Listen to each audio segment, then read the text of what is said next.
जय माता की मित्रों।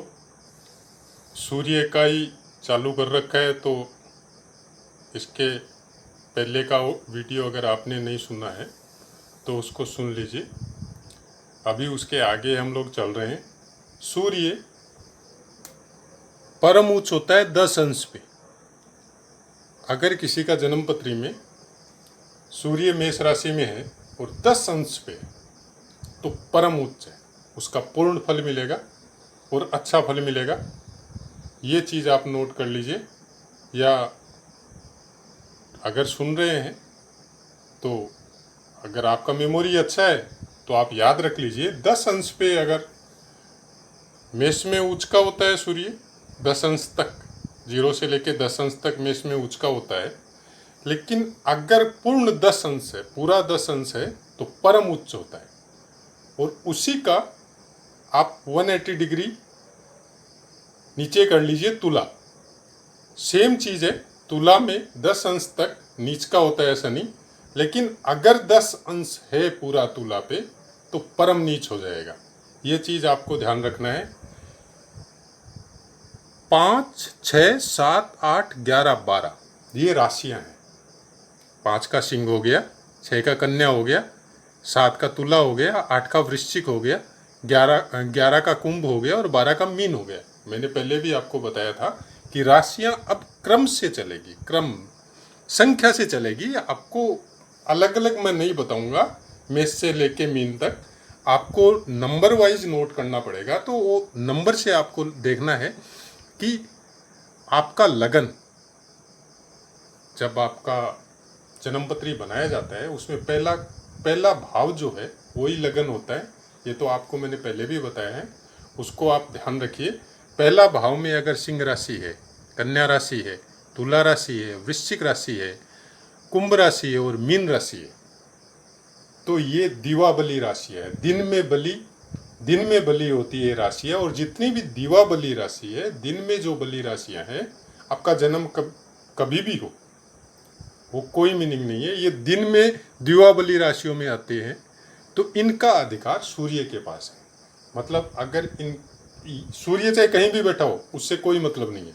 लेकिन अगर आपका लगन 5, 6, 7, 8, 11, 12 है तो आपको जब अपना जन्मपत्री देखना है तो आपको सूर्य को देखना भी कंपलसरी है, क्योंकि इनका अधिकार सूर्य के पास है।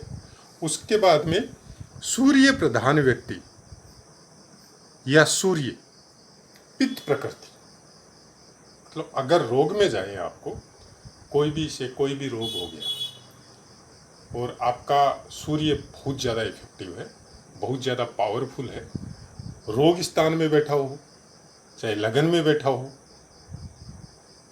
अगर उसकी वजह से कोई रोग आपको हो रहा है, कोई भी रोग हो रहा हो, तो आप ये यकीन मान के चलिए कि आपका पित्त शरीर में जो है, पेट में जो है, पित्त का प्रॉब्लम की वजह से ये बीमारी आई है। जैसे आपको कोई स्किन डिसीज हो गया, पेट की कोई प्रॉब्लम हो गई या और कोई प्रॉब्लम हो गई, तो सबसे पहले आप अपने पित्त को ठीक कीजिए, तब जाके बाकी की जो बीमारियां हैं वो ऑटोमेटिक अपने आप ठीक हो जाएगी।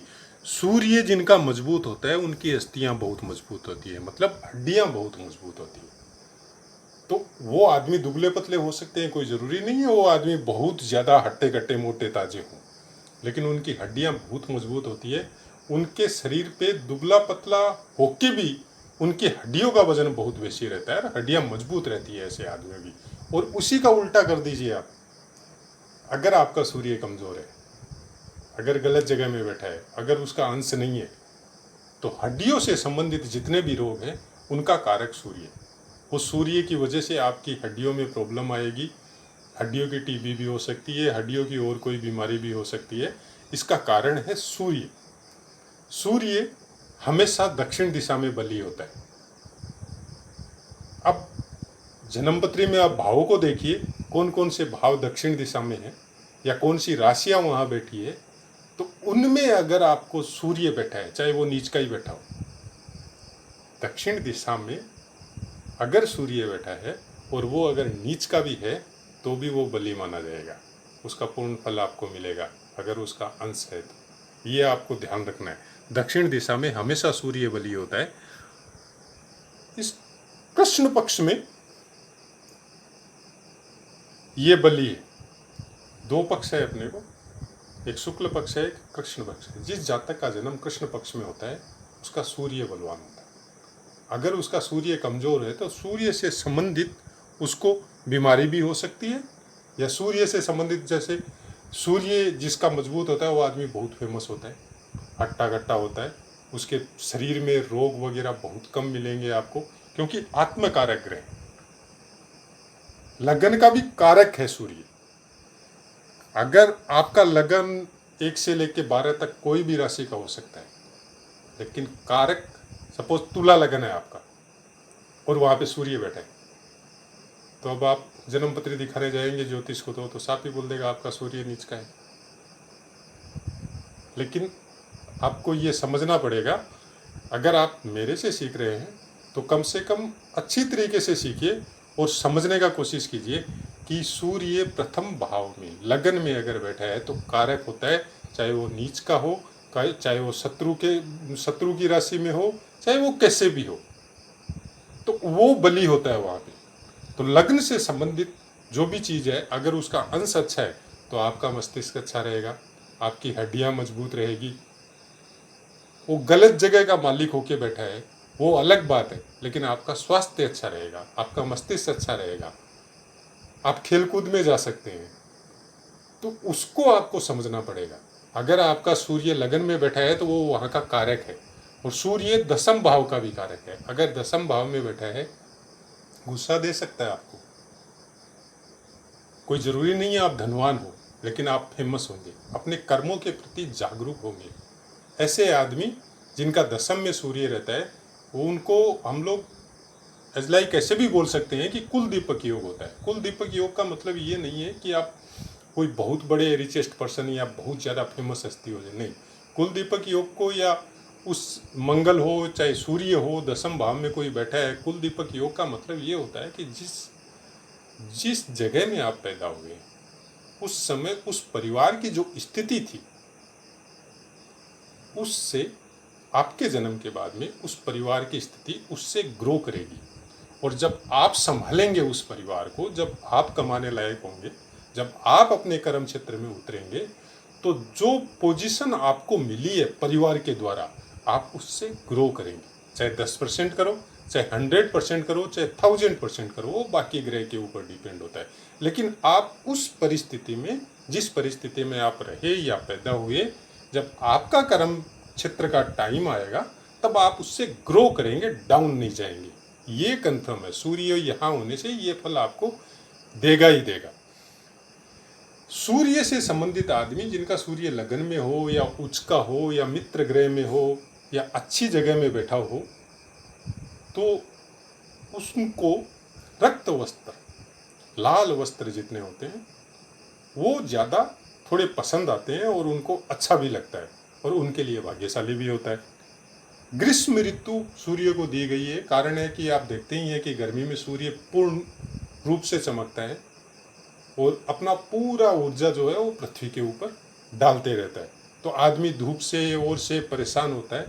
मैं एक चीज़ की आपसे क्षमा चाहूँगा कि अब थोड़े से मेरे वीडियो जो है ना, थोड़े 1-2 मिनट, 5 मिनट, 10 मिनट थोड़े बड़े भी हो सकते हैं, लेकिन मेरा कोशिश ये है कि जितने सरल शब्दों में मैं आपको उससे कनेक्टेड चीज़ें समझा सकूं। क्योंकि आजकल लोग क्या है कि मैथ्स में तो जाना नहीं चाहते। उसका एक कारण हो गया, सुविधा हो गया कि हम लोग कंप्यूटर में अपना बर्थ डिटेल मारते हैं तो अपने को सब कुछ मिल जाता है। बात सही है, आपको सब कुछ मिल जाता है। कंप्यूटर में जितने भी आपके सॉफ्टवेयर हैं कुंडली से संबंधित, वो किसी अच्छे एस्ट्रो द्वारा ही बनाए गए हैं, तो उनमें सब चीज़ राइट ही फिटिंग है। उनका सॉफ्टवेयर का प्रोग्रामिंग अच्छा ही है, लेकिन दुनिया भर के सॉफ्टवेयर है, तो आपको थोड़ा सा ये ध्यान रखना पड़ेगा कि कौन से सॉफ्टवेयर सही फिट मेरे को मैथ्स निकाल के दे रहे हैं या नहीं दे रहे हैं। कुछ सॉफ्टवेयरों का मैंने भी देखा था, एक बार राहु केतु को एक ही जगह बैठा दिया। तो ऐसे सॉफ्टवेयरों में भ्रमित न हो, अच्छे सॉफ्टवेयर ले। और उसी का कारण है कि मेरे पास जितना है मैं देने का कोशिश करूँगा। आपको आपको कितना समझ में आता है। पाठ से संबंधित कोई भी दिक्कत हो आप आराम से कमेंट करें, कमेंट बॉक्स में आके। मेरे को जितना पता है मैं आपको बताऊंगा, और कोशिश कीजिए सुने समझे, लेकिन खुद भी पढ़े, बुक्स मंगवाइए। अगर आपका इसमें इंटरेस्ट है तो बुक्स भी मंगवाइए, सुने भी, और उसको अपना एक्सपीरियंस में भी लाए। चाहे घर की कुंडलियां देख के, दोस्तों की, परिवार की कुंडलियां देख के उनको एक्सपीरियंस में भी लाए। तो सूर्य ग्रीष्म ऋतु है। अब मित्र जो है सूर्य के, वो मैंने पिछले वीडियो में बता दिया था। बुध जो है सूर्य का, वो सम होता है, न मित्र होता है न शत्रु होता है। अगर सूर्य के साथ बैठ गया तो मित्र है, अगर राहु के साथ बैठ गया तो शत्रु है। तो बुध जिसके साथ भी बैठता है वो उसी का कारकत्व अपने ऊपर, अपने अंदर ले लेता है। तो बुध सूर्य का वैसे मित्र है सूर्य के साथ बैठने से। अकेला बुध कहीं पे बैठा हुआ और सूर्य पूर्ण दृष्टि से उसको देख रहा है तो भी बुध शुभ है। तो बुध सम है, बुध सम है, और शत्रु जब सूर्य के हैं वो शुक्र और शनि। शुक्र और शनि अगर सूर्य के साथ आ गए तो फिर उस जातक का उस भाव में डिस्टरबेंस चालू हो जाएगा। तो वहाँ पे बात आएगी फिर अंश कितने हैं, किसके अंश कितने हैं, कौन सी राशि में बैठे हुए हैं, और किसका कितना इफेक्ट है। वो आगे जाके बहुत सी चीज़ों को देखना पड़ेगा हम लोगों को। गोचर को देखना पड़ेगा, अष्टक वर्ग देखना पड़ेगा, बाकी बहुत सी कुंडलियाँ वो सब देखने पड़ेगी। अभी बेसिक नॉलेज में मैं बहुत सरल करके आपको समझाने का कोशिश कर रहा हूँ। मेरा कोशिश यही है कि आपको अच्छे से समझ में आए, आप कोई भ्रमित ना हो। और ध्यान ये रखिए, जब तक पूरी तरह चीज़ें समझ में नहीं आई तब तक किसी भी आदमी का फलादेश नहीं करें, क्योंकि बहुत कुछ सामने वाले पे अगर कोई गलत, सपोज उसका सूर्य अच्छा है और आपने उसको प्रेडिक्ट कर दिया कि आपका सूर्य गलत है, तो आदमी क्या होता है, एक तो पहले से दुखी है और फिर वो और दुखी हो जाएगा। से सूर्य आपका 7th हाउस में बैठा है और फट से प्रेडिक्ट कर दिया अगर गलत बैठा है तो शादी नहीं होगी। ये चीज़ गलत है, ऐसा मत बोलिए।